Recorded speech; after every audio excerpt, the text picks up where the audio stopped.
heartbeat and your breath. Visualize roots extending from your feet and the base of your spine, reaching down into the earth. Now draw the earth energy up through your roots into your body, up into your first chakra at the base of your spine. This root chakra is your connecting point to the earth and to the mineral kingdom. Now imagine that you are a rock. What kind of rock are you? Round and smooth? Large and craggy? Feel your kinship with the rocks around you. Are you buried in the ground? Lying on the surface? Are you in sunlight or are you in the rain? Are you on a beach, in a riverbed, in a forest, or on a desert? What does it feel like to you now? To be solid and confident and utterly secure in your rockness. Allow this feeling to spread through you from your root chakra and fill you with a sense of safety and invulnerability.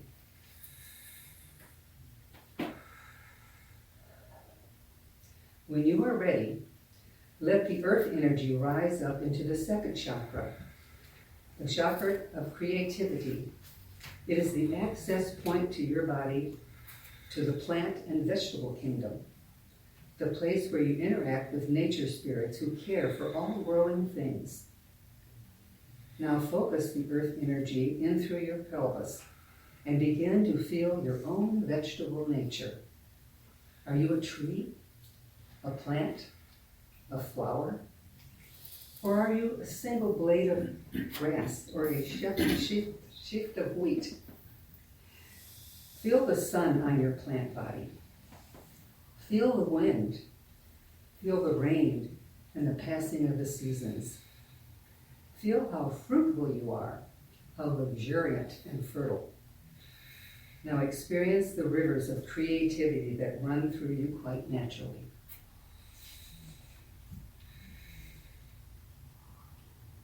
Now let the energy rise up into your third chakra, your solar plexus, the locus of power and the connecting point to the animal domain.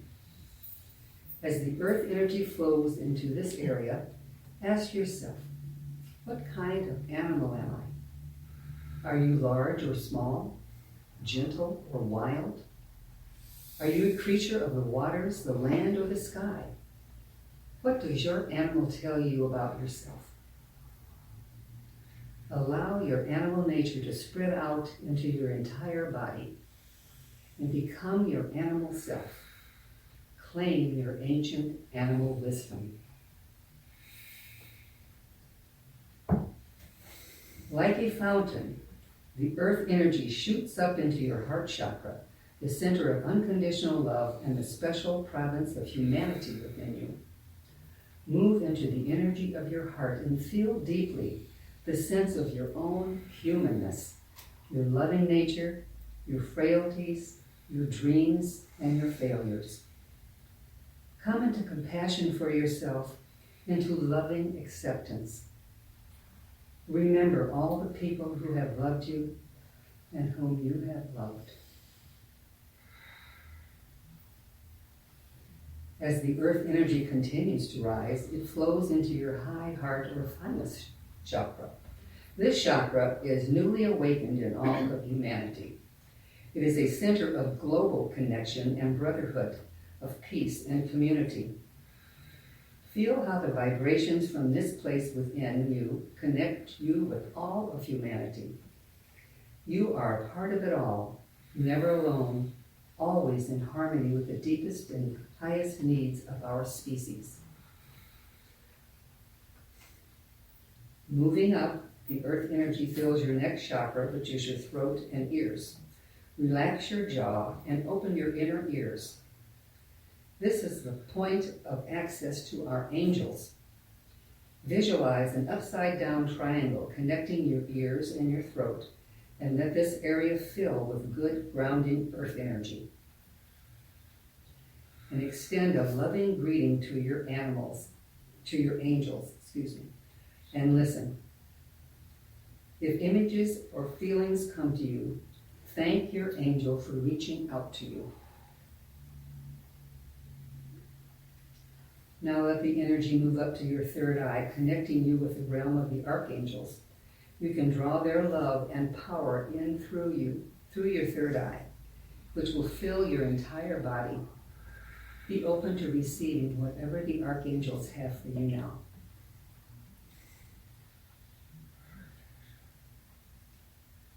Allow the earth energy to stream up into your crown chakra at the very top of your head. This is the seat of the divine within you, your God self. Open to the power and the majesty of your divine self. Remember who you are and remember why you are here. Now feel all the fibers shooting out from your crown chakra, spreading into the universe, connecting you to every part of creation. Breathe in starlight. Breathe it down through your crown chakra fibers, one by one. Let it all wash down through your chakras, filling you, weaving universal energy into each one of them. Let this waterfall of starlight be a blessing to the divine within you. To the angel within, and to the world itself, and to the loving self, the animal self, the plant self, and the rock self. Remember, we are all one. Your body is now radiant, feeling alive and pulsing. Feel yourself connected to all that is. Know that you are blessed and whole. Know that you are enough. Rest in this time out of time. Knowing at last, perhaps even remembering how it feels to be complete within yourself. Now, in your own time, when you are ready, become aware of your body again. Feel the chair you are sitting in. Feel the energy of the room around you and of the people that are here. Place your hand on your heart and slowly, very slowly, open your eyes and come back.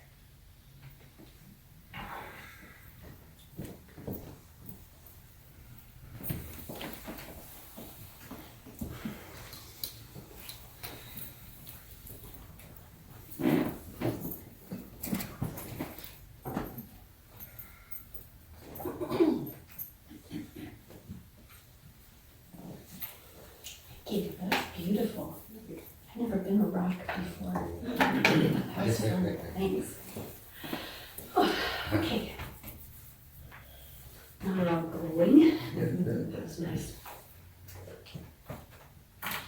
Okay, for this morning, I've chosen as our text a passage from the New Testament of the Holy Bible, from the book of Matthew 6:26. Behold the birds of the sky, that they neither sow nor reap, neither do they gather into barns, and your Father who is in heaven sustains them. Behold, are you not as cherished as they? It kind of feeds right into you saying, you're enough. You're enough. Mm-hmm. So, I just wanted to let you know, I made a startling discovery lately. None of us are getting any younger. Yes, I haven't checked Facebook for the scientific facts, but I'm pretty sure it's true.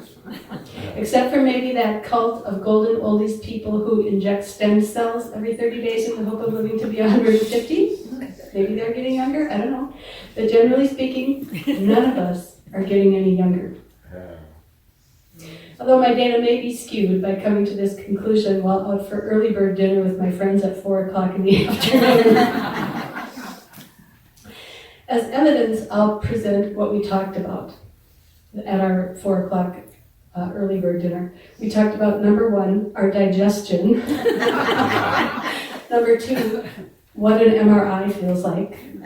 And number 3, who has the best senior discounts on what.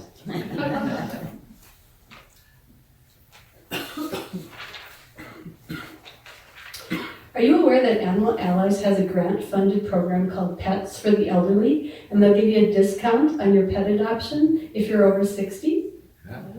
Yeah, that's true. And the pet doesn't have to be over 60 in the dog world. You could get a kitten. And I suggest you do. We got a kitten this summer. We haven't had one in 20 years, and I had forgotten how much joy a kitten can bring. We did the math first. If this kitten lives as long as our previous cat, nearly 19, we will be nearly 81 at her demise. Young. Young. Who said young? Good, nice, young. And of course we would prefer the cat's eventual demise to come before our own. We're kind of betting against the odds here, but she's so worth it. A kitten is good for old people because she gets us up and moving, and she gives us something to laugh about. We named our kitten Lark, and she is happy as a lark. She purrs more than any creature I've ever met. She'll be sleeping next to me and out of nowhere just start purring with gusto. And even though she's awakened me from a dead sleep in the middle of the night, I still say, me too, honey. And if I could purr, I would purr along with her.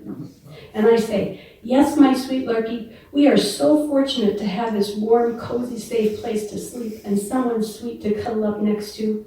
And then we snuggle a little bit and go back to sleep. Something I would not so much recommend for people over 60 is Planet 3 Trampoline Park. We tried it out, and it was really fun until it wasn't.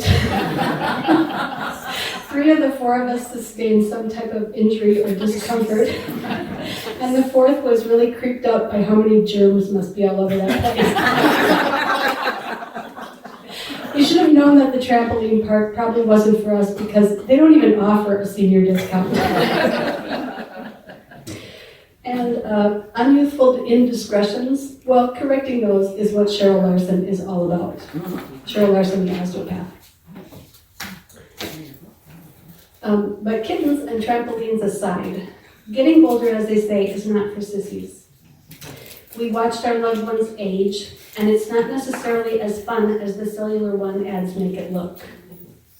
People get sick, get frail, get forgetful. We get that way ourselves. As we get older, even if we have a belief that life can still be good and we can remain vital and robust and say yum to 80, we still suffer loss. The culture we live in, although it pretends to value its elders, is indifferent or dismissive of older people in so many ways. I saw a meme that suggested that maybe if we change our language, level 4 instead of 80, we'd garner more respect. I think that's like the video games. I don't know anything about video games, but level 8, level 7, level 6. And then there's the inner dialogue that goes on as you get older. How long am I going to live? How much money am I going to need? Is it okay to retire now? Am I going to outlive my resources, my organs, my gray matter? What's going to happen to me? I was chatting with a friend who was brainstorming for options for extra income in her retirement. Her side hustle knitting gig wasn't generating enough funds, and she was thinking that maybe prostitution was her best option. We had a good laugh and then went back to pondering the questions of the inner dialogue.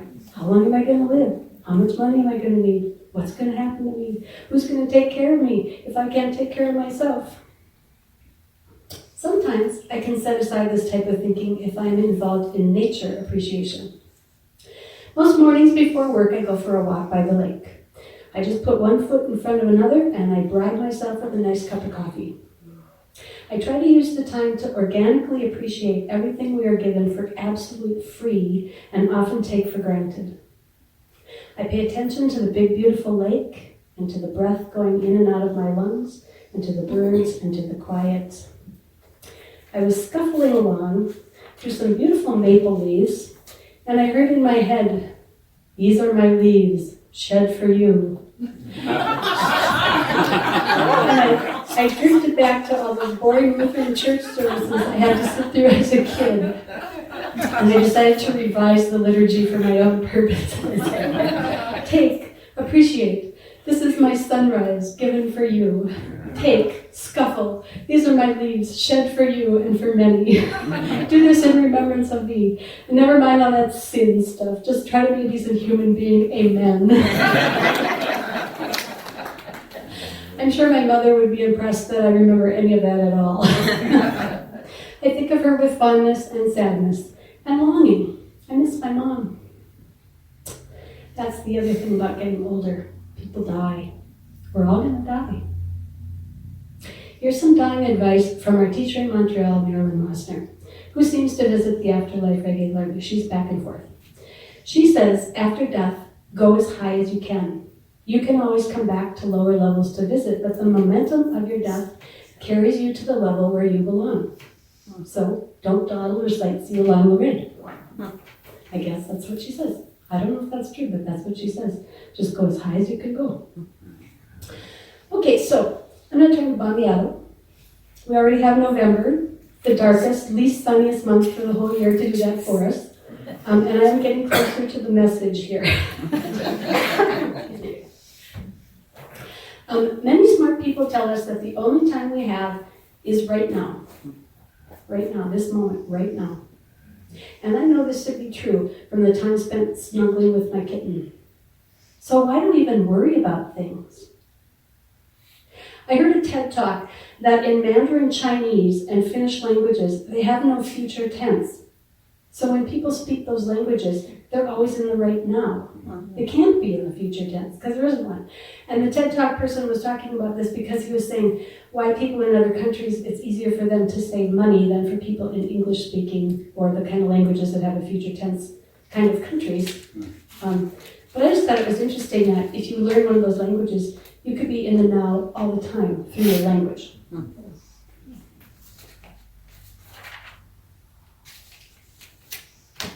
And I wondered if it's even possible to worry in those languages. Like, can you even worry if you don't have a future tense? It's just an interesting idea to me. I have dedicated years of my life to improving the brain health of myself and others. And still sometimes I worry. Some little or big idea gets stuck in there and it just keeps circulating around and around. Like everyone, sometimes my brain just gets stuck for a while. And as an example of my brain getting stuck, I'm going to tell you a story called The Bad Wedding Story. I officiated at a wedding this summer for some friends in the cities. And I thought it went pretty well. A few people came up to me afterwards and said, "Good job." But the bride and groom and their parents did not, which I found odd and disturbing. It bothered me so much I couldn't sleep that night. I kept going back over the content of the wedding and I wondered if I'd said the wrong thing. Did I say something that hurt their feelings or that they didn't like? And even though I knew it was way too late to change things, the wedding was in the past, I just couldn't stop ruminating on that. And then I'm going to interrupt this story for another one. So hold on to the bad wedding story. Now we're shifting over to the bobber story. In the summer, I like to swim every morning before work in a little pond up the hill from my house. I was swimming there one morning and I noticed something in the distance floating on the pond. It was little and round and fluorescent green. And every now and then, it would just disappear. And I couldn't figure out what I was looking at. And then when I was driving home from the pond with my glasses on, which automatically makes me smarter, it occurred to me that that green object was probably a fishing bobber attached to a line and a hook to a fish, and that the bobber disappeared when the fish would dive into the water.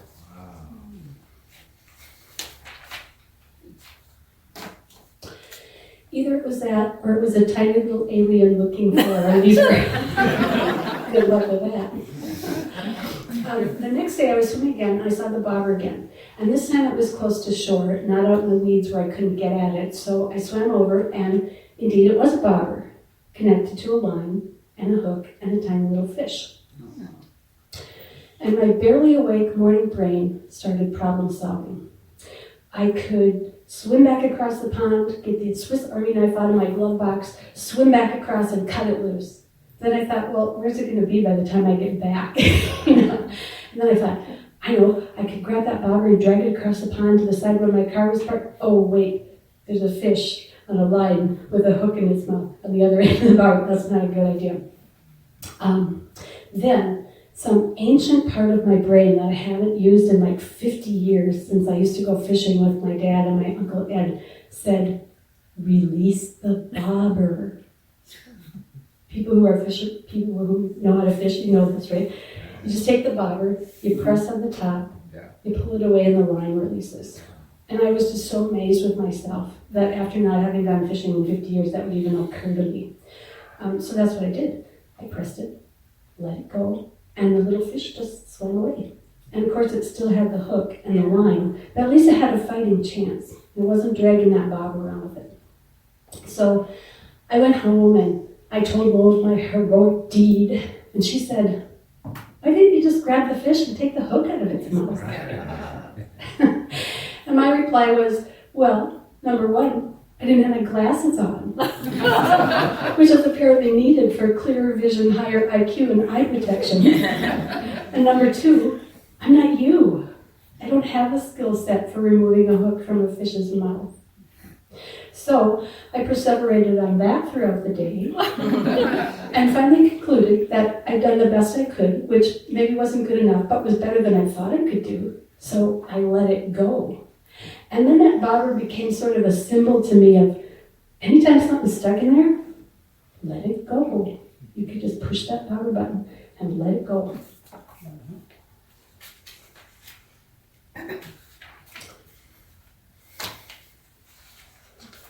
My printer decided to print on two sides of the page this morning. That's kind of messing me up. Okay, back to the bad wedding story. Back to the bad wedding story. I'm driving home from the Twin Cities, beating myself up, and trying to remember the moral of the bobber story. Now, how do I let things go? How do I let things go? So I flipped the little bobber in my mind's eye, gained control over my mind, changed the channel to thinking about something else, and then before long, those mean thoughts were sneaking back. You're not good enough. And with them were those ugly feelings like shame.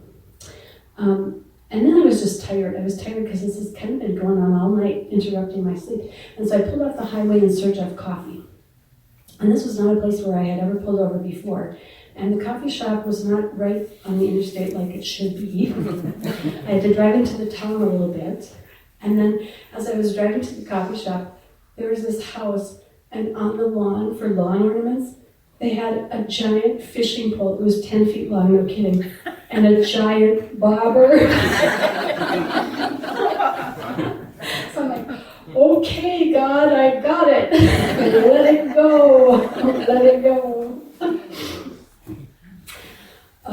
So, like the Bible verse says, somebody's always looking out for us all the time. And if they have to direct you to a really bizarre landscape ornamentation to interrupt your non-beneficial thinking, well, then that's what they'll do. And then I was at Art in the Alley, and I was preaching the gospel of bobbers. I was just telling her the bobber story. And then right on the counter of her store were these fashionable socks with a bobber on them. So, I don't know. They're my Let It Go socks.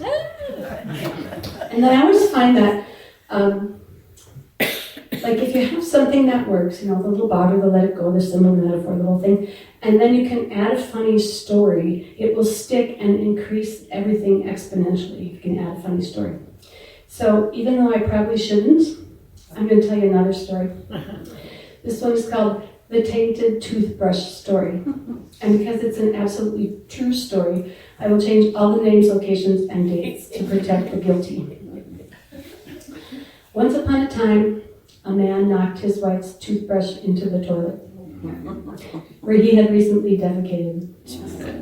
Okay, that language right there might be a clue to this person's identity. Let's change it to pooped.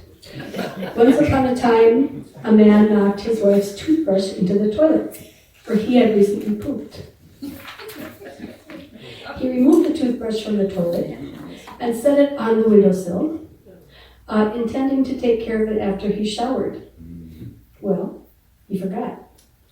And to this day, as far as I know, he still hasn't told his wife. And after several years of bearing this guilt alone, he confessed this transition to a group of people who couldn't help but burst out laughing. Some kind soul suggested, well, maybe you added some diversity to her microbiome. They give fecal transplants to people who are really ill. And without missing a beat, the man said, yeah, I probably saved your life.